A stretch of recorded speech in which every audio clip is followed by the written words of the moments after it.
ನಮಸ್ತೆ ಎಲ್ಲರಿಗೂ. ಪ್ರತಿಕೇಶ್ ಕಿಚನ್ಗೆ ಸ್ವಾಗತ. ಯಾರೆಲ್ಲ ಹೊಸದಾಗಿ ನನ್ನ ಚಾನಲ್ ನೋಡ್ತಾ ಇದ್ದೀರಾ, ದಯವಿಟ್ಟು ಸಬ್ಸ್ಕ್ರೈಬ್ ಮಾಡ್ಕೊಂಡು ನೋಡಿ. ಇವತ್ತು ಒಂದು ಸಿಂಪಲ್ ಆದ ಎಗ್ ರೈಸ್ ರೆಸಿಪಿ ತೋರಿಸ್ತಾ ಇದ್ದೀನಿ. ತುಂಬ ಸಿಂಪಲ್ ಆಗಿದೆ, ಒಂದ್ಸಲ ಟ್ರೈ ಮಾಡಿ.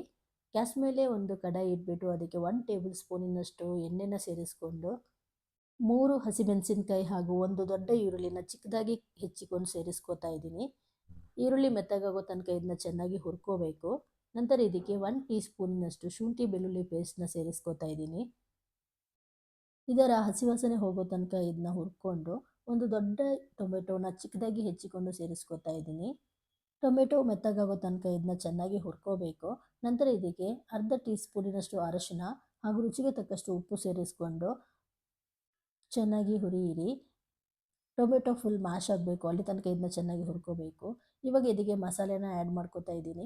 ನಾನಿಲ್ಲಿ 1 ಟೀ ಸ್ಪೂನಿನಷ್ಟು ಮೆಣಸಿನ ಹುಡಿ, 1 ಟೀ ಸ್ಪೂನಿನಷ್ಟು ಧನಿಯಾ ಹುಡಿ, ಅರ್ಧ ಟೀ ಸ್ಪೂನಿನಷ್ಟು ಜೀರಿಗೆ ಹುಡಿ, 1 ಟೀ ಸ್ಪೂನಿನಷ್ಟು ಗರಂ ಮಸಾಲಾನ ಸೇರಿಸ್ಕೊಂಡಿದ್ದೀನಿ. ಇದನ್ನು ಒಂದ್ಸಲ ಚೆನ್ನಾಗಿ ಮಿಕ್ಸ್ ಮಾಡ್ಕೊಳ್ಳಿ.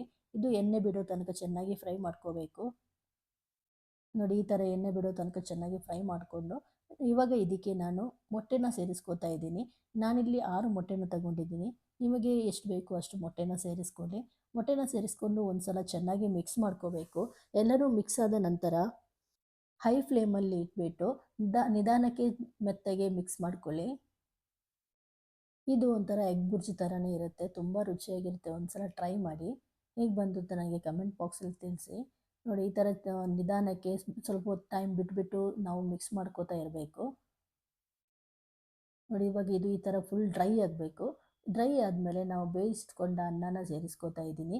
ಎಷ್ಟು ಬೇಕು ಅಷ್ಟು ಅನ್ನನ ಸೇರಿಸ್ಕೊಳ್ಳಿ.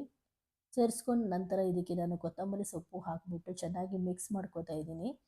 ನೋಡ್ತಾ ಇದ್ದೀರಲ್ಲ, ಇಷ್ಟೇ, ಇದು ರೆಡಿ ಆಯಿತು. ತುಂಬ ರುಚಿಯಾಗಿರುತ್ತೆ, ಒಂದ್ಸಲ ಟ್ರೈ ಮಾಡಿ. ತುಂಬ ಸಿಂಪಲ್ ಆಗಿದೆ. ಹಾಗೆ ಈ ನನ್ನ ರೆಸಿಪಿ ನಿಮಗೆ ಇಷ್ಟ ಆದರೆ ದಯವಿಟ್ಟು ಲೈಕ್ ಮಾಡಿ, ಶೇರ್ ಮಾಡಿ. Thank you for watching.